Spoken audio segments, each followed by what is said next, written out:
Shalom semuanya. Pada tanggal 17 Agustus 2025, kita merayakan ulang tahun kemerdekaan Republik Indonesia yang ke-80 tahun. Tuhanlah yang memberikan kemerdekaan bagi Indonesia dari segala bentuk penjajahan. Dirgahayu Republik Indonesia. Keadaan dunia secara global sedang tidak baik. Seperti yang saya sampaikan sejak awal tahun 2025, bahwa sekarang kita berada di tahun 2025, tahun yang sukar, sulit, peperangan, bencana alam, ketidakpastian, krisis ekonomi yang semakin intens. Kita harus banyak berdoa untuk Indonesia. Janji Tuhan dalam 2 Tawarekh 7 ayat 13 dan 14 berkata, "Bila mana aku menutup langit sehingga tidak ada hujan, dan bila mana aku menyuruh belalang memakan habis hasil bumi, dan bila mana aku melepaskan penyakit sampar di antara umatku, dan umatku yang atasnya namaku disebut, merendahkan diri, berdoa, dan mencari wajahku, lalu berbalik dari jalan-jalan yang jahat, maka aku akan mendengar dari sorga, dan akan mengampuni dosa mereka, serta memulihkan negeri mereka." Haleluya! Damailah Indonesiaku, damailah Indonesiaku, lawatan Allah terjadi, damailah Indonesiaku, damailah Indonesiaku.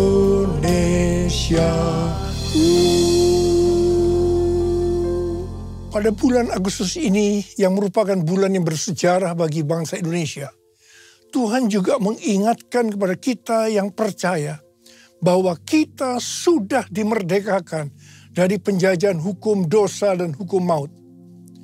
2 Korintus 3 ayat 17 berkata, "Sebab Tuhan adalah roh, dan di mana ada roh Tuhan, di situ ada kemerdekaan." Haleluya!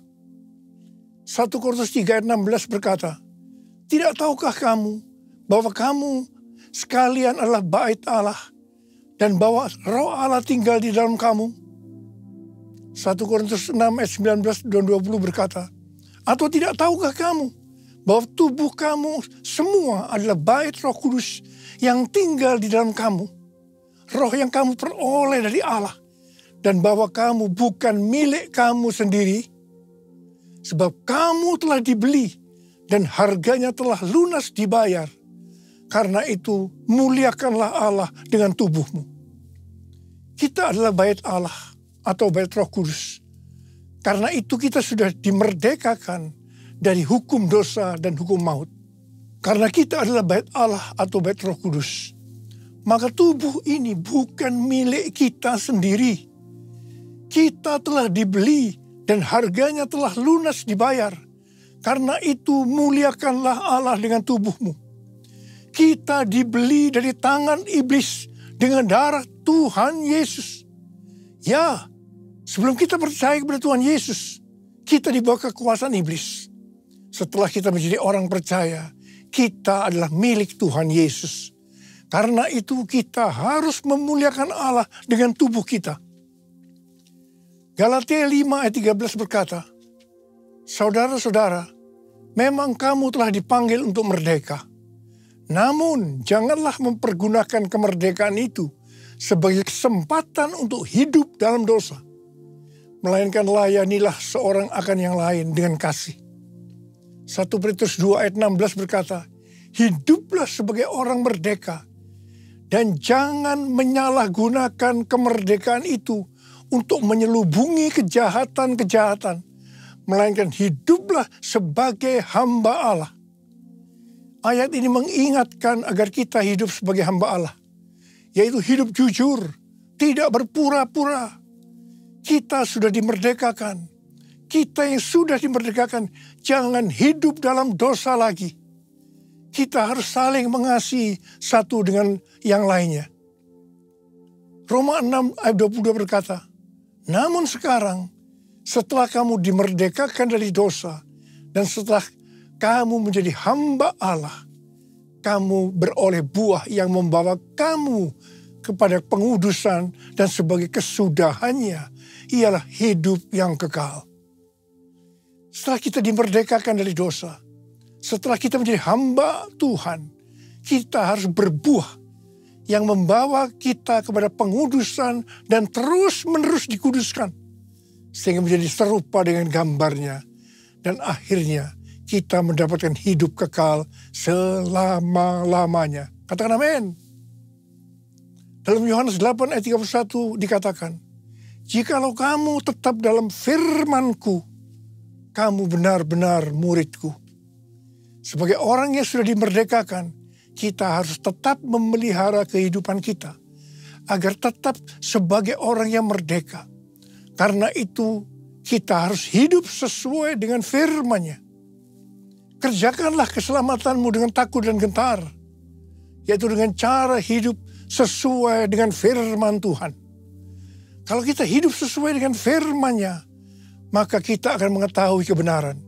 Dan kebenaran itu yang akan memerdekakan kita. Firman-Mu pelita bagi kakiku, terang bagi jalanku. Firman-Mu pelita bagi kakiku, terang bagi jalanku. Waktu ku bimbang dan hilang jalanku, tetaplah Kau di sisiku. Dan takkan ku takut asal Kau di dekatku, besertaku selamanya.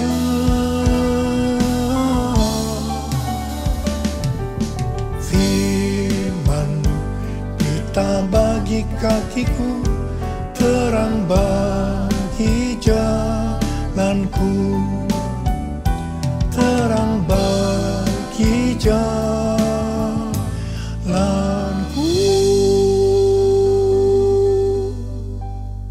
Kita sebagai bait Allah atau bait Roh Kudus harus hidup dipimpin oleh Roh Kudus, bukan hidup menurut daging.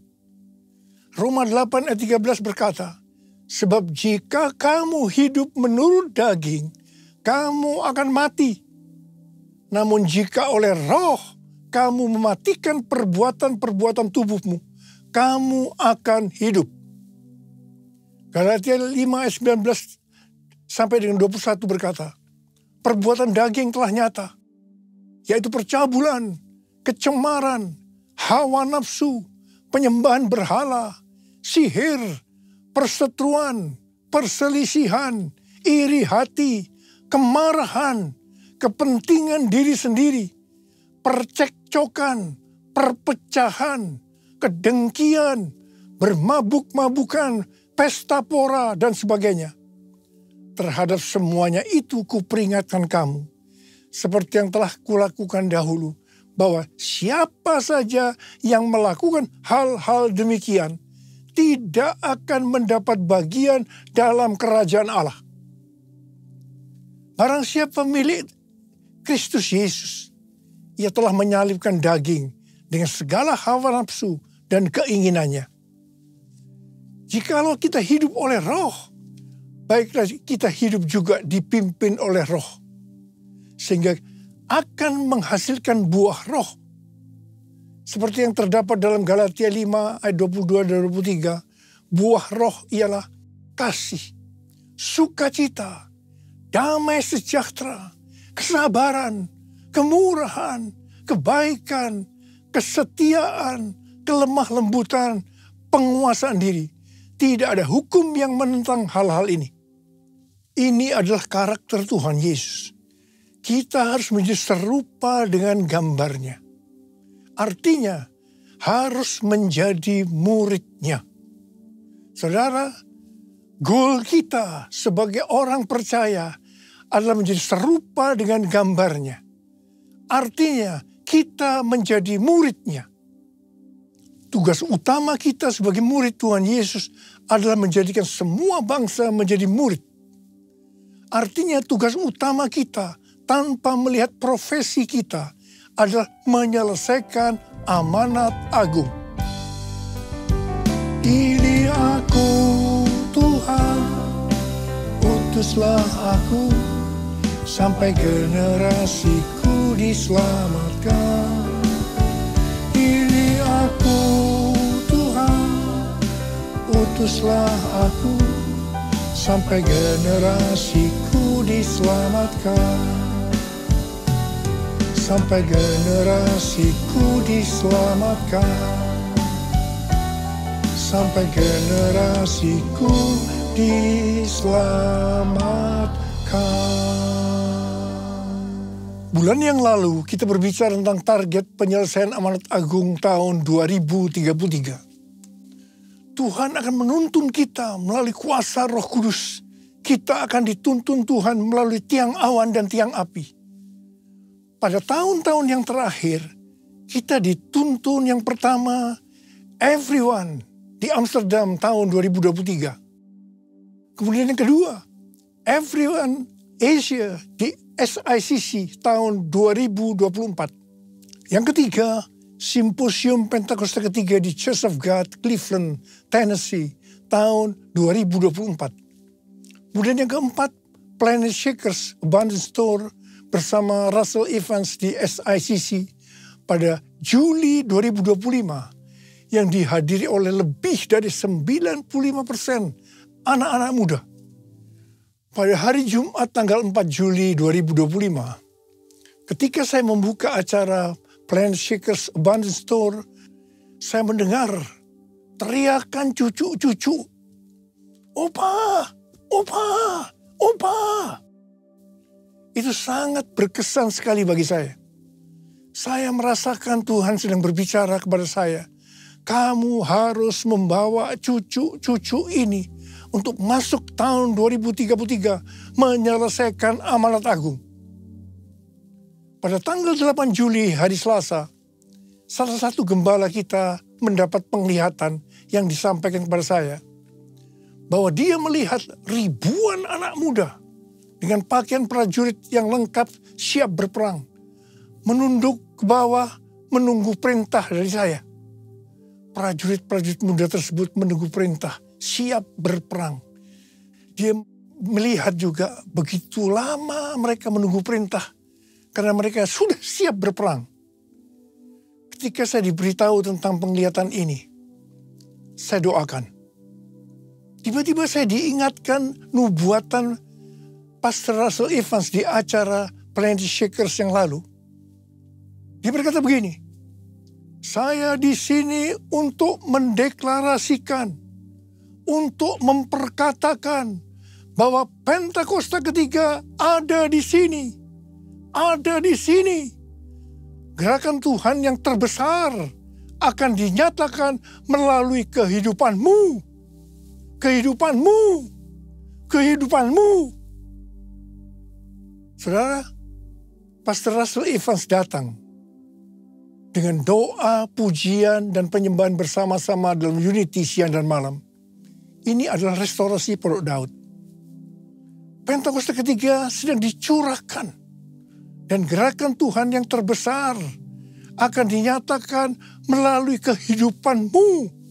Kehidupanmu, cara hidupmu. Ini adalah jawabannya. Jadikan aku bait sucimu yang kudus dan yang tiada bercela. Jadikan aku mesbah doamu bagi keselamatan bangsaku. Bagi keselamatan bangsaku. Bagi keselamatan bangsaku. Sebenarnya nubuatan Pastor Russell Evans itu sesuai dengan yang terdapat dalam kisah para rasul. Jadi untuk menyelesaikan amanat agung tidak bisa dengan kekuatan sendiri. tetapi harus dengan kuasa Roh Kudus. Pesan terakhir dari Tuhan Yesus sebelum naik ke sorga, dalam Kisah Para Rasul 1 ayat 8. Tetapi kamu akan menerima kuasa kalau Roh Kudus turun ke atas kamu. Dan kamu akan menjadi saksiku di Yerusalem, dan di seluruh Yudea dan Samaria, dan sampai ke ujung bumi. Setelah itu Tuhan Yesus naik ke sorga. Apa yang dilakukan oleh murid-muridnya?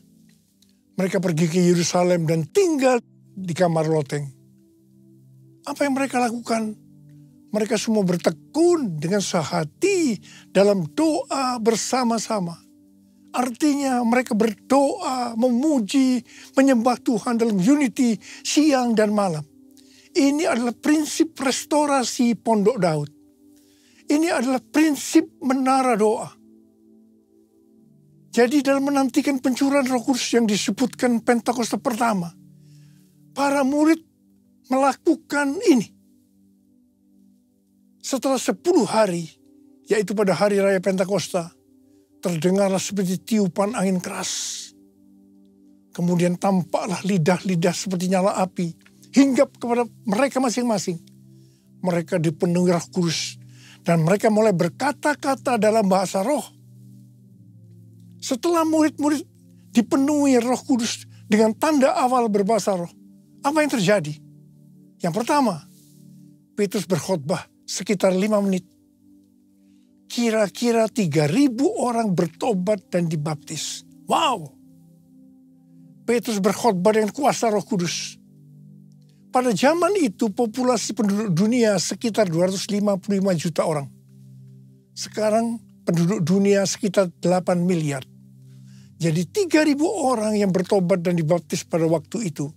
Itu setara dengan sekitar 94.000 orang pada saat ini. Saya percaya hal ini juga bisa terjadi pada saat ini. Yang percaya katakan amin. Hal yang kedua, setelah murid-murid Tuhan Yesus dipenuhi dengan Roh Kudus, mereka dipakai untuk menyatakan tanda-tanda dan mujizat. Sehingga banyak orang yang bertobat.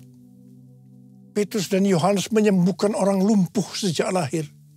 Bayangan Petrus saja bisa menyembuhkan orang sakit. Sapu tangan atau kain yang pernah dipakai Paulus, jika diletakkan pada orang sakit atau yang dirasuk setan, maka orang itu sembuh. Dalam Markus 16 ayat 15 sampai dengan 18, Tuhan Yesus berkata, bahwa kalau kita pergi untuk memberitakan Injil, maka tanda-tanda dan mujizat akan menyertai kita. Saya teringat sejak tahun 2006 sampai dengan tahun 2019, saya diperintahkan oleh Tuhan untuk mengadakan kebaktian kesembuhan ilahi. Selama 13 tahun ini, saya sudah mengadakan 318 kali kebaktian kesembuhan ilahi. Setiap kali berkhotbah, saya pasti memberitakan Injil. Tanda-tanda dan mujizat terjadi. Saya diizinkan Tuhan untuk melihat dan mengalami mujizat seperti yang dilakukan oleh Tuhan Yesus 2000 tahun yang lalu. Hal yang ketiga, setelah murid-murid Tuhan Yesus dipenuhi dengan Roh Kudus, maka cara hidup mereka berubah sehingga banyak orang yang bertobat. Yang pertama, mereka bertekun dalam pengajaran rasul-rasul dan dalam persekutuan. Bagi kita, ini juga bisa diartikan mereka suka membaca Alkitab. Kalau kita suka membaca Alkitab, ini akan menuntun jalan hidup kita. Hidup benar sesuai dengan firman Tuhan. Kita akan menjadi orang yang berintegritas. Dan itu akan membuat orang lain bertobat. Yang kedua, perubahan cara hidup yang membuat banyak orang bertobat adalah mereka selalu berkumpul, memecahkan roti dan berdoa. Ini bisa diartikan mereka hidup dalam unity dan suka berdoa. Hari-hari ini saya melihat melalui menara doa bahwa ada doa, pujian, dan penyembahan dalam unity siang dan malam. Saya percaya kalau Tuhan sudah berikan kepada kita beban untuk berdoa seperti ini, maka ini merupakan tanda bahwa Pentakosta ketiga yang dahsyat akan turun. Dan akan terjadi penuaian jiwa yang terbesar dan yang terakhir sebelum Tuhan Yesus datang kembali. Yang ketiga, perubahan cara hidup jemaat yang membuat banyak orang bertobat, yaitu karena mereka suka memberi, sehingga tidak ada yang berkekurangan. Hari-hari ini Tuhan Yesus menghendaki agar kita suka memberi. Tuhan Yesus berkata dalam Lukas 6 ayat 38, berilah dan kamu akan diberi. Suatu takaran yang baik, yang dipadatkan, yang diguncang, dan yang tumpah keluar akan dicurahkan ke dalam pangkuanmu. Sebab ukuran yang kamu pakai untuk mengukur akan diukurkan kepadamu. Haleluya. Yang keempat, perubahan cara hidup jemaat yang membuat banyak orang bertobat, yaitu mereka selalu bergembira dan dengan tulus hati sambil memuji Allah. Hidup dengan tulus hati artinya hidup sebagai orang yang berintegritas. Jadi perubahan-perubahan yang terjadi dalam cara hidup jemaat yang membuat banyak orang bertobat adalah yang pertama, mereka suka membaca Alkitab. Yang kedua, mereka suka berdoa dan hidup dalam unity.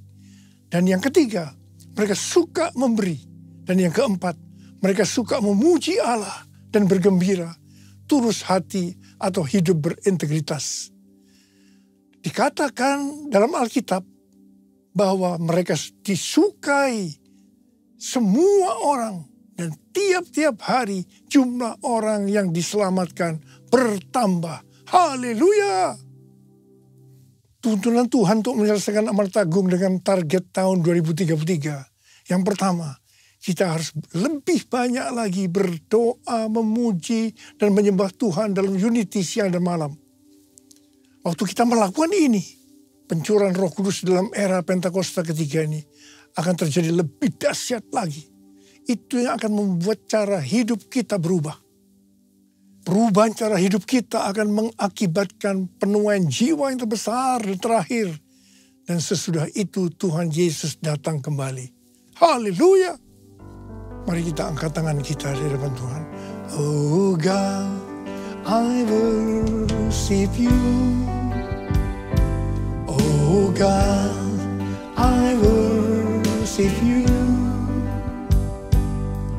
Be glorified and magnified. Oh God, I worship you. Sekali lagi. Oh God, I worship you. Oh God, I worship you. Be glorified and magnified. Oh God, I worship you. Mari kita berbahasa roh. Urialala bashandara bara bara bara bara bara bara bara. Urialala bara bara bara bara bara bara bara bara bara bara bara. Urala bara bara bara bara bara bara bara bara bara bara. Tuhan urapi kami ya Tuhan. Urapi kami. Curahkan kuasa Roh Kudus. Kuasa, kuasa, kuasa Roh Kudus. Oh terima, terima, terima, terima, terima, terima. Yesus, terima kasih Tuhan. Terima kasih, terima kasih, terima kasih Bapak. Dalam nama Yesus yang berdoa. Amin.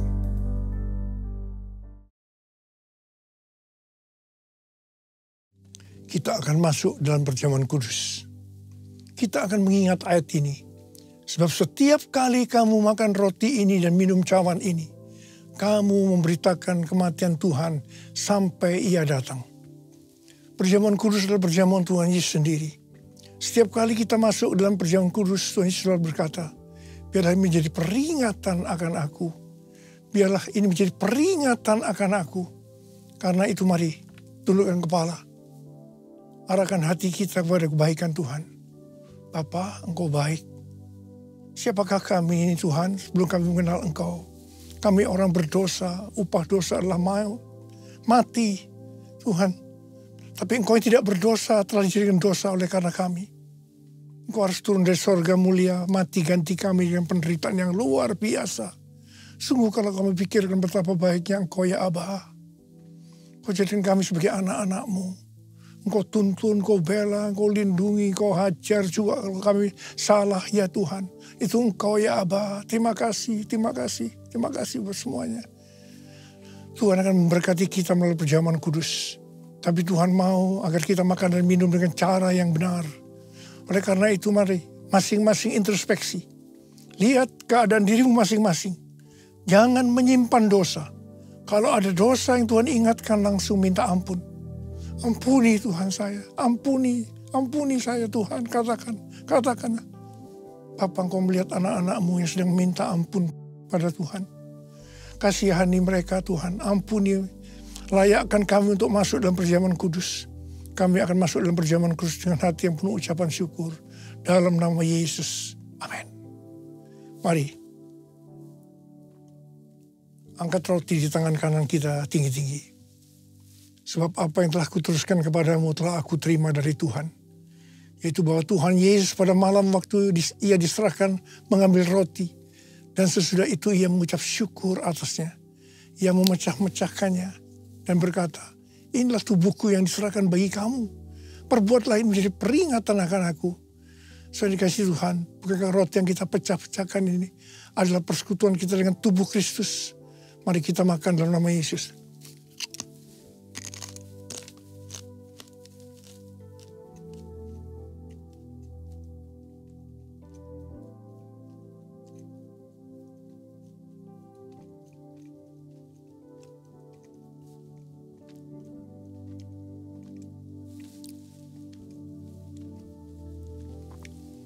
Angkat cawan di tangan kanan kita tinggi-tinggi.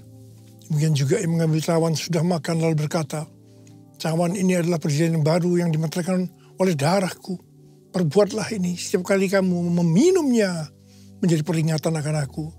Saudara kasih Tuhan, bukankah cawan pengucapan syukur yang atasnya kita ucapkan syukur adalah persekutuan kita dengan darah Yesus. Mari kita minum dalam nama Yesus.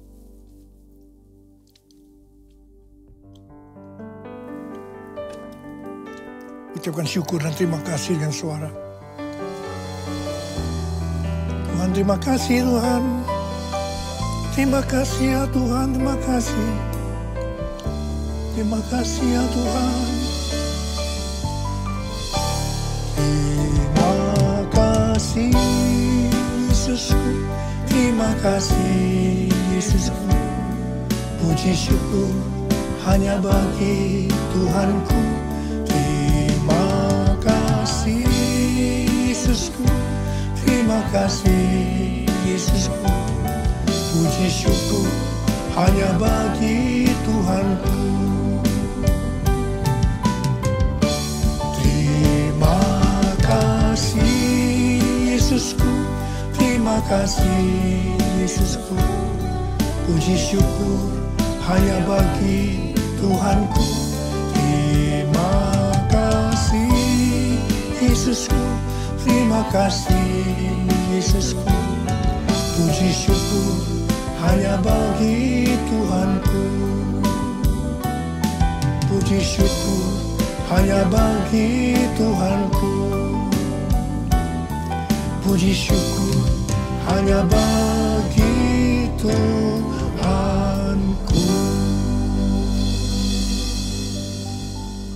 Sekarang terimalah berkat Tuhan. Kasih karunia yang berlimpah-limpah daripada Allah Bapa dalam Anak yang tunggal Yesus Kristus. Persekutuan yang manis dengan Roh Kudus menyertai kita semua mulai hari ini sampai Tuhan Yesus datang menjemput kita di awan-awan dan bahkan sampai selama-lamanya. Yang percaya bersama-sama katakan amin.